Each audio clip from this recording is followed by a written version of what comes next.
제가 우리 성문교회에 있는 동안 다 끝낼 수 있을지 잘 모르겠지만 가능하면 제가 금요 기도회 설교를 맡았을 때는 주기도문의 강해를 쭉 하려고 합니다.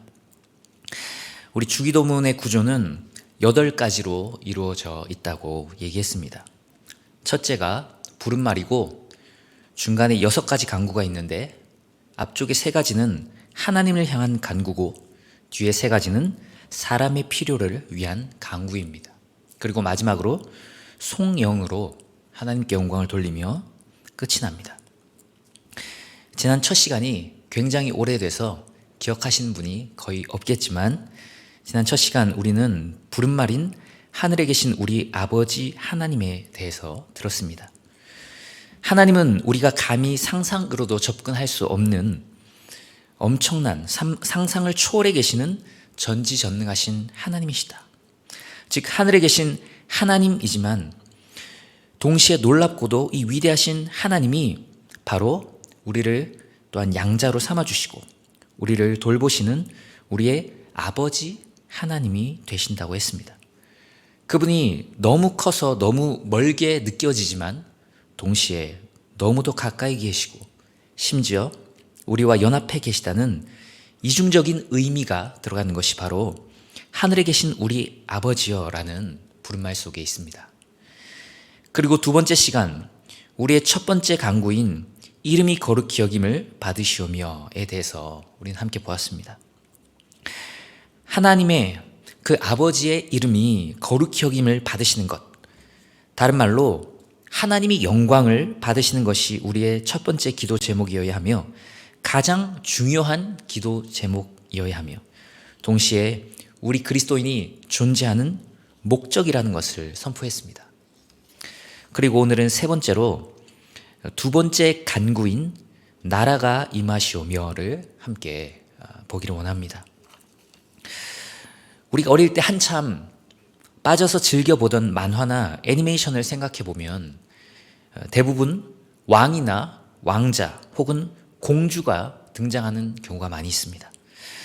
아이들뿐만 아니라 어른들도 즐겨보는 디즈니와 같은 애니메이션 혹은 영화를 생각해 봐도 왕 혹은 왕자, 공주가 등장하는 경우가 굉장히 많죠.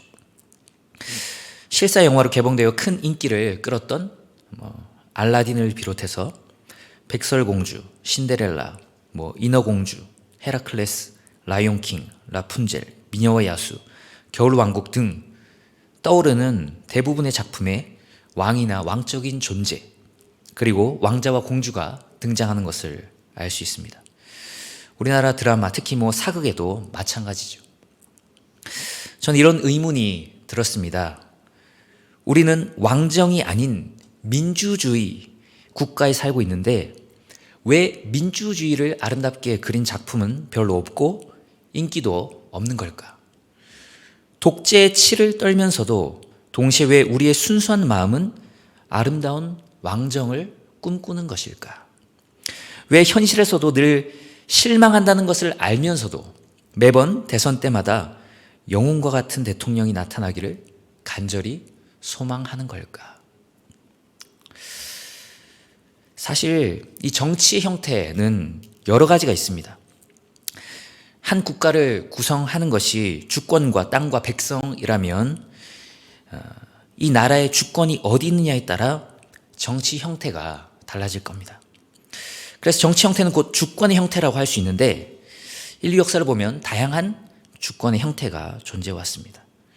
왕정도 있었고 귀족정도 있었고 지금과 같이 민주정일 때도 있었죠. 죄인이라 욕심이 많고 능력도 모자란 불완전한 인간이 다스리는 세상이다 보니 권력을 분산시킨 민주주의 형태의 이 정치 제도가 가장 이상적으로 정착한 것 같아 보이지만 우리는 국회에서 서로 싸우기만 하고 일 진행은 안 되는 답답한 상황을 볼 때마다 민주주의의 한계를 동시에 경험하기도 합니다. 제가 초등학교 6학년 때 국회인지 아닌지 정확히 기억이 안 나는데요. 학교에서 이 정치인들의 회의 모임을 견학하러 간 적이 있습니다. 그때 정치인들이 이렇게 회의를 하는데 뭔가 논리적으로 토의를 하는 것이 아니라 막 그 고성이 오갔고 또 이 멱살을 잡는 그런 모습도 봤습니다. 그래서 제 기억에 어렴풋 하지만 막 방송이 나왔어요. 지금 뭐 어떤 뭐 초등학교 학생들이 와서 견학하고 있으니까 오늘은 좀 진정해 달라고 방송이 나오더라고요. 그때 어린 나이였지만 그런 생각이 들었어요. 목소리 크고 싸움 잘하는 사람이 정치를 하는 건가? 벌써부터 그런 생각이 들었더라고요. 그만큼 민주주의가 좋은 것이긴 하지만 서로의 이심 때문에 진행이 되지 않을 때는 때로는 굉장히 답답함을 많이 느끼고 한계를 느낍니다. 정치적으로 최악의 정치도 독재에서 나오지만 최고의 정치 형태는 왕정이라고 합니다. 사실 가장 완벽하고 이상적인 왕이 있다면 그 왕이 통치하는 나라가 가장 아름다운 나라이겠죠. 다만 그런 완전한 사람이 없고 폭군과 무능한 지도자가 나라를 통째로 말아먹는 그런 모습을 가까이서 그리고 전 세계적으로 멀리서 많이 경험하면서 그나마 차선으로 민주주의가 그래도 낫다. 우리가 이렇게 생각하는 것입니다. 완벽하게 선하고 능력 있고 지혜로운 지도자가 만약 있다면 그 지도자가 왕이 되어서 나라를 다스리는 것. 그것이 가장 아름답지 않겠습니까?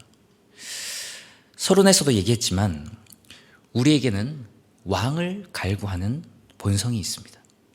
왜냐하면 우리는 진정한 왕 밑에서 가장 평안하고 행복하게 살 수 있도록 창조되었기 때문입니다.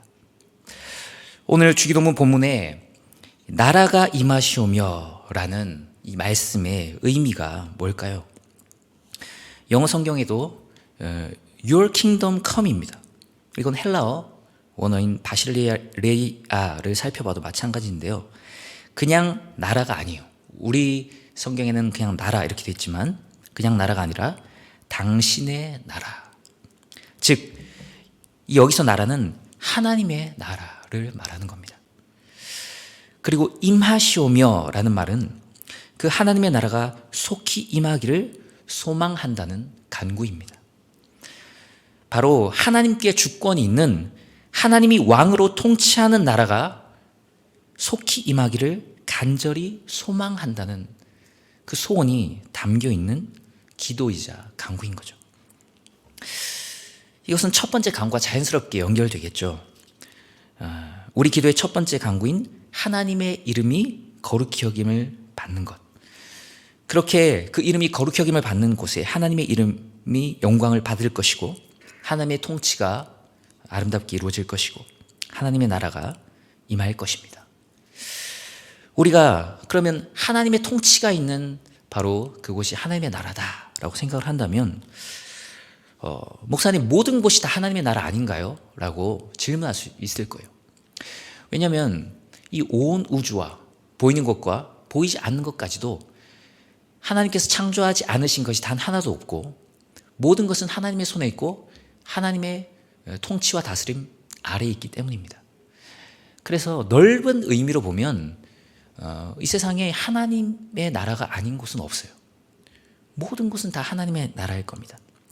그러나 오늘 이 성경이 얘기하고 있는 하나님의 나라는 그것보다 훨씬 더 좁은 의미의 하나님의 나라, 다른 의미의 하나님의 나라입니다.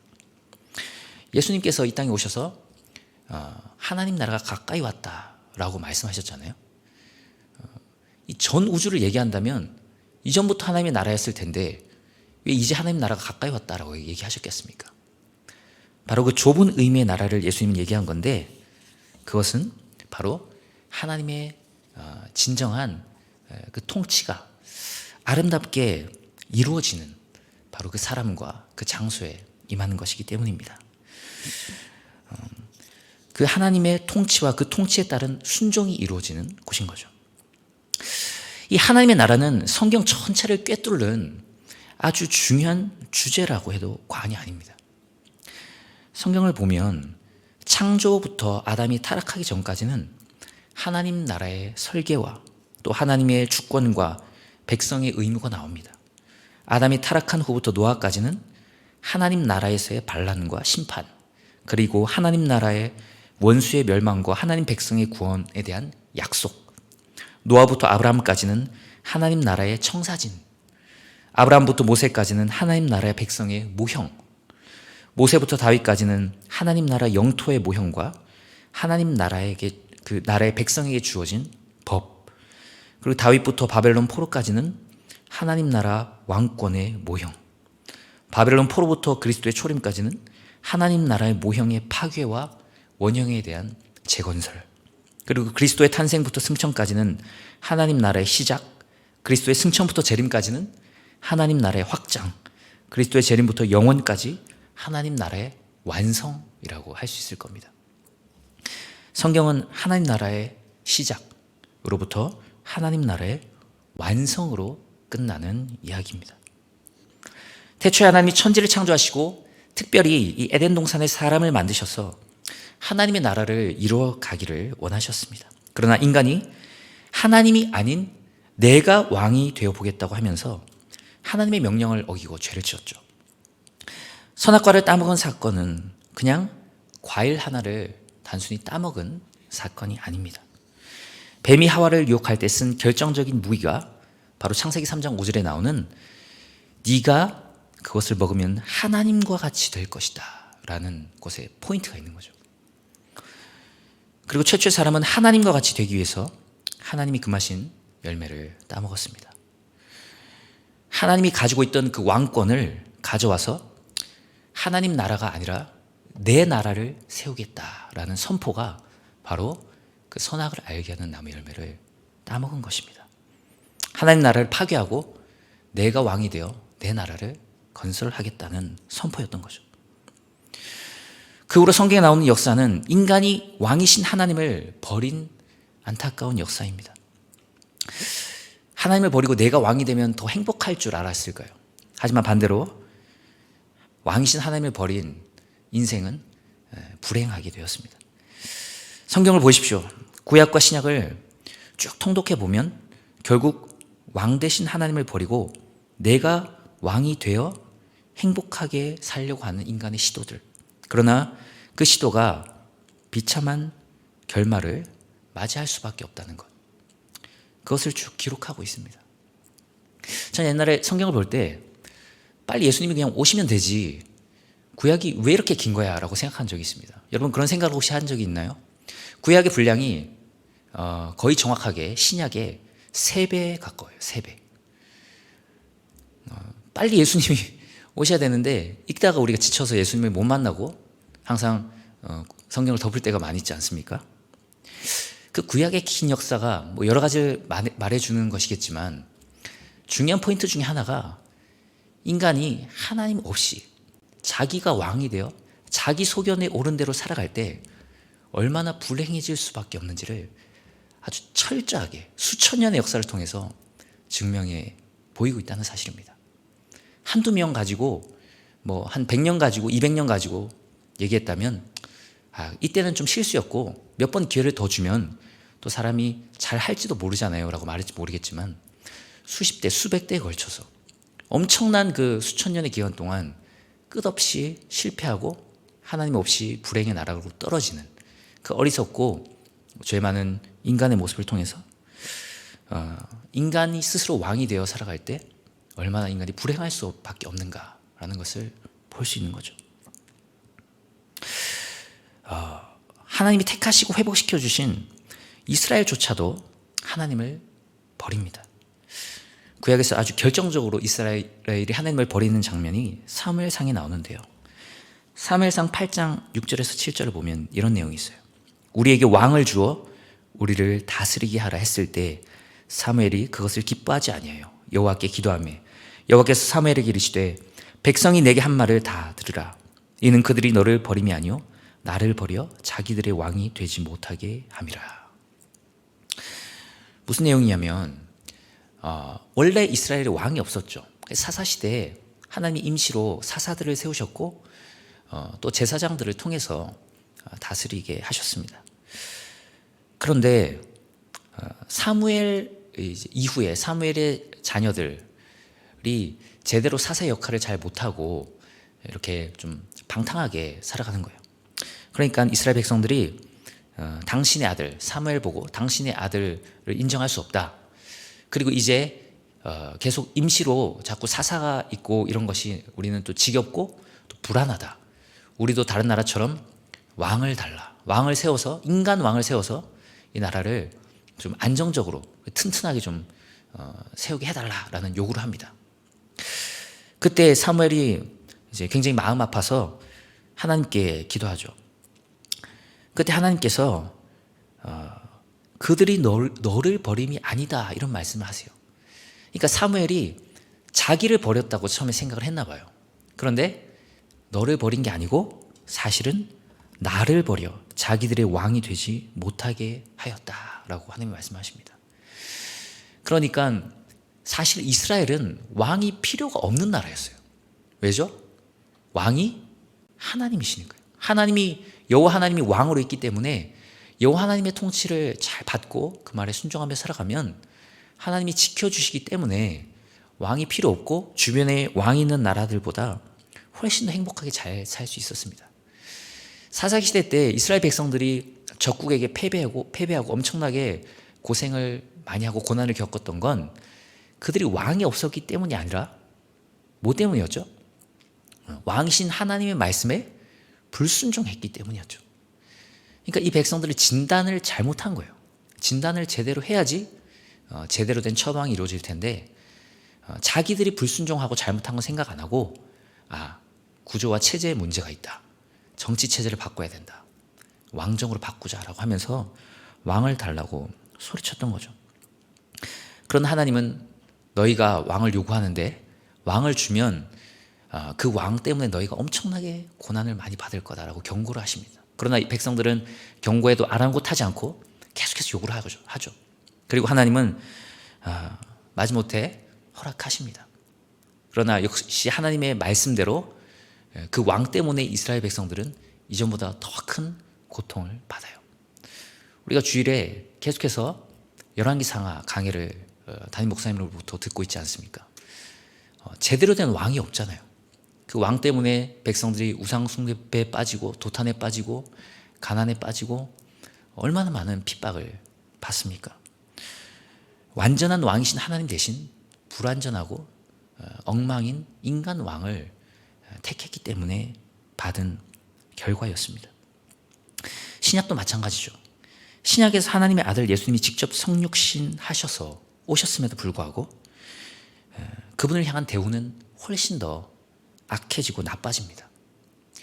이전에 하나님을 왕으로서 인정하지 않는, 왕으로서는 거부하는 정도였다면 이제는 예수님이 직접 왔음에도 불구하고 그분을 죽이려고 합니다.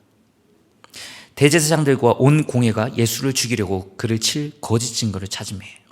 그리고 마태복음 27장을 보면 새벽에 모든 대제사장과 백성의 장로들이 예수를 죽이려고 함께 의논하고, 예수님을 죽이려고 하는 이들의 음모가 복음서에만 봐도 얼마나 많이 나옵니까?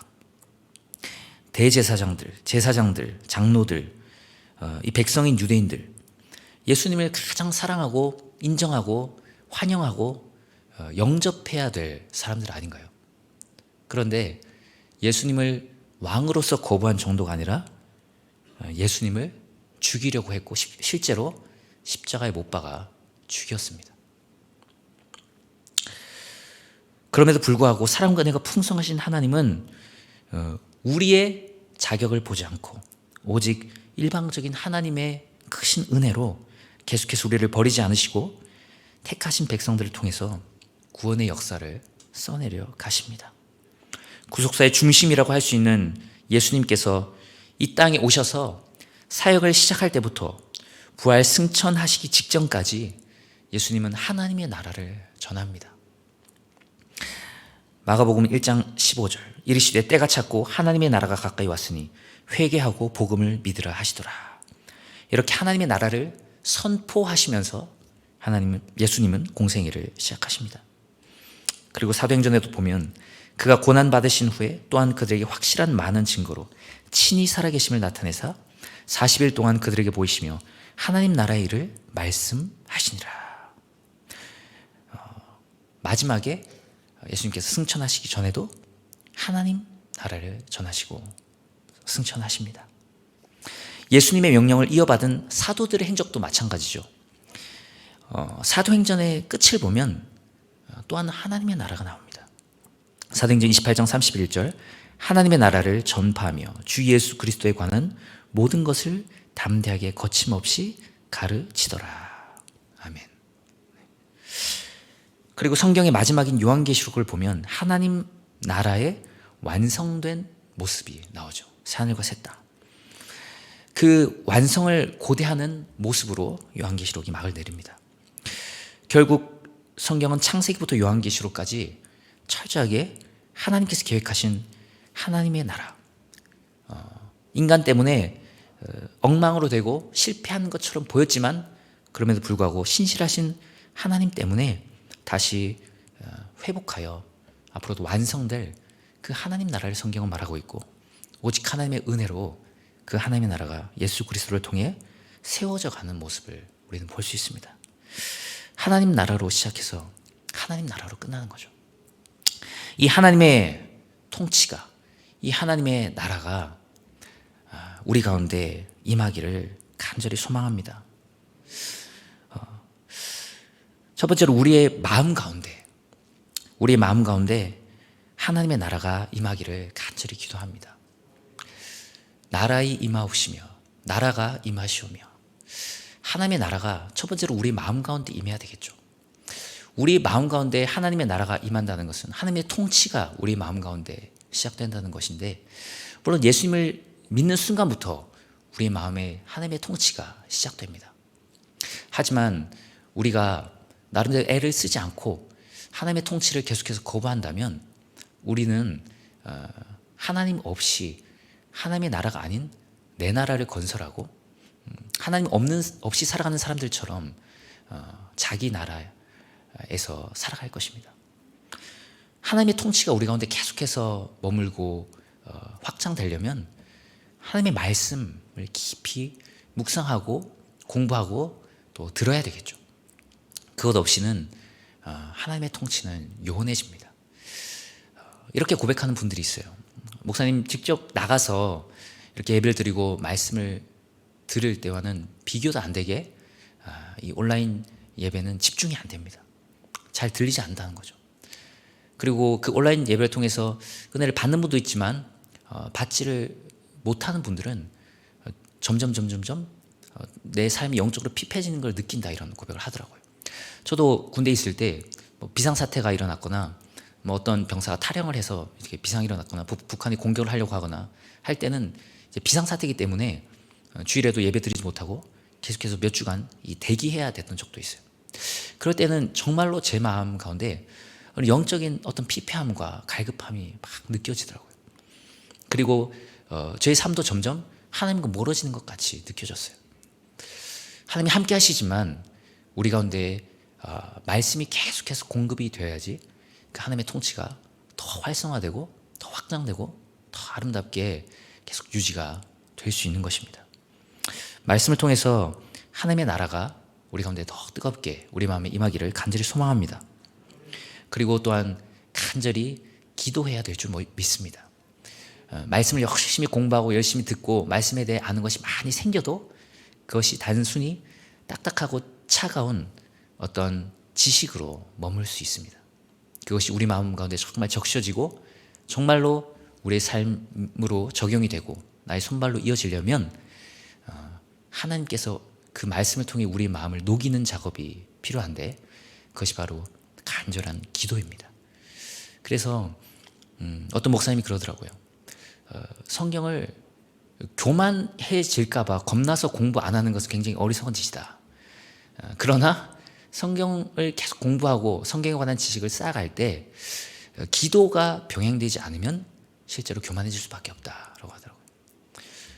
간절한 기도는 나를 겸손하게 만들고 내가 죄인인 것을 더욱더 깨닫게 하고 그 말씀이 내 마음 가운데 녹아서 진짜 하나님의 통치가 내 마음 가운데 이루어지게 합니다. 그래서 말씀을 향한 열정과 동시에 기도를 향한 열정을 통해서 하나님 나라가 우리 마음 가운데 임하기를 간절히 원하고 축복합니다.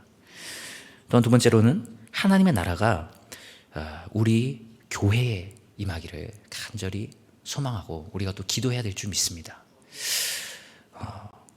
초대교회 시대 때는 아주 놀랍게도 그리스도인들이 엄청나게 핍박을 받았음에도 불구하고 심지어 평생 동안 땅굴 속에 살아야만 했고 잡혀 끌려가면 원형 경기장에서 사자밥이 되든지 피부가 찢겨 죽든지 태워져 죽든지 그런 심한 모욕과 죽음을 당했음에도 불구하고 그런 모습을 보면서도 그리스도인들이 계속해서 늘어났어요.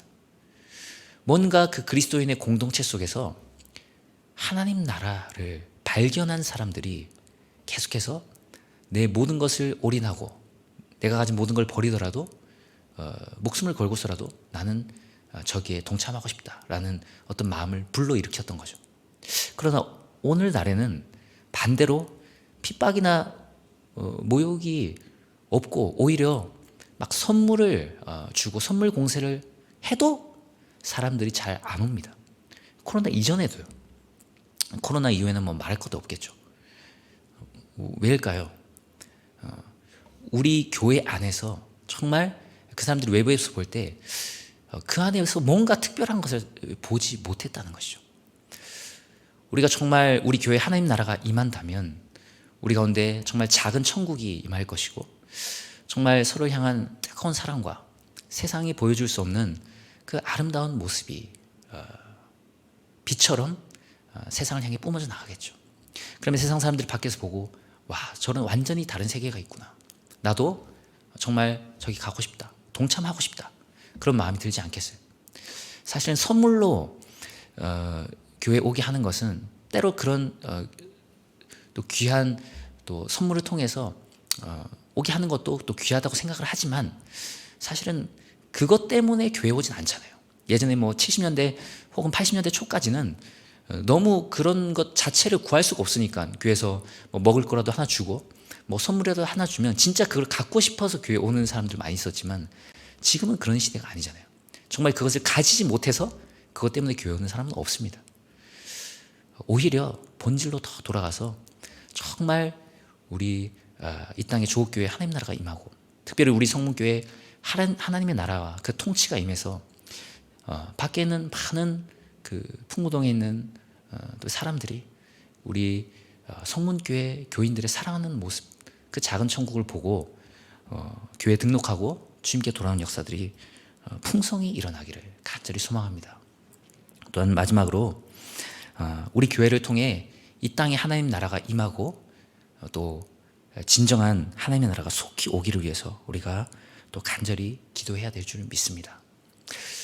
너무나도 이 시국이 참 너무나 가슴이 아프잖아요. 코로나 자체도 가슴이 아프지만 정말 교회의 영광이 땅에 떨어지고 정말 하나님의 이름이 짓밟히고 있는 이 모습 너무나도 자주 또 그런 소식을 들을 때마다 그리스도인이라면 정말 마음이 찢어지게 아플 수밖에 없을 겁니다. 그럼에도 불구하고 하나님이 왜 이런 시련을 허락하셨을까? 뭐 제가 다 할 수는 없겠지만 어쩌면 참 큰 수술을 하나님께서 하고 계신 게 아닌가 하는 생각이 들어요. 암에 걸린 사람이 그 암 수술 그리고 항암을 받는다는 것이 너무나 고통스러움에도 불구하고 몸을 살리기 위해서는 그것을 받을 수밖에 없지 않습니까? 마찬가지로 교회의 영광과 하나님의 영광이 땅에 떨어지고 짓밟힐지라도 반드시 수술을 해야만 하는 그런 심각한 상태가 우리 교회가 그런 상태가 된 건 아닌가라는 참 그런 회개하는 마음이 들더라고요. 물론 잘못된 것에 대해서 지적도 해야 되겠지만 우리 스스로를 돌아보고 좀 회개해야 될 시점이 아닌가라는 생각이 들어요. 우리 교회를 통해서 정말 세상에 하나님 나라가 회복되고 하나님의 영광이 회복되고 또 점점 흥왕해져서 마지막에 정말 아름답게 그 하나님의 영광을 바라보며 그 새하늘과 새 땅을 향해 나아가는 그 은혜가 우리 가운데 있기를 간절히 소망합니다. 마라나타 주 예수여 오시옵소서라는 간절한 소망이 우리에게 있기를 바랍니다. 이 땅에선 사실 하나님의 나라가 완성될 수는 없잖아요. 예수님 오시기 전까지는. 그러나 예수님께서 오시면 하나님의 나라가 완성될 것입니다.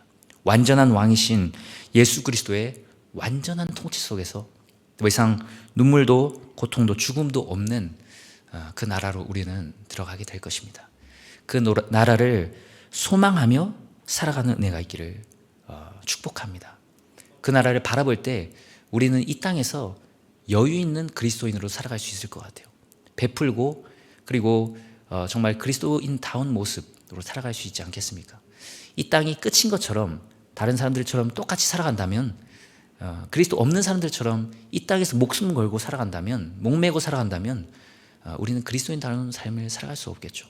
그러나 나그네라는 분명한 영적인 어떤 의식을 가지고 그 하나님의 나라를 바라보며 살아갈 때 우리는 이 땅에서도 그리스도인답게 살아가며 세상에 하나님의 영광을 나타내고 또 마지막에 예수 그리스도께서 다시 오실 때 기쁨으로 그분을 맞이하게 될 줄 믿습니다. 존 칼빈이 이런 말을 했습니다. 보이지 않는 하나님 나라를 보여주는 것이 교회의 사명이다.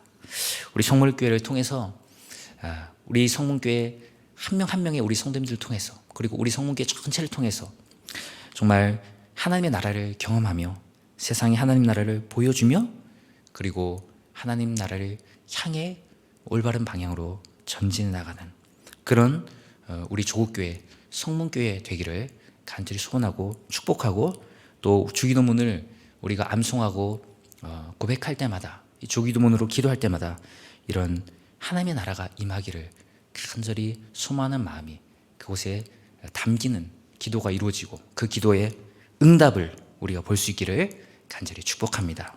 아멘. 우리 찬양하고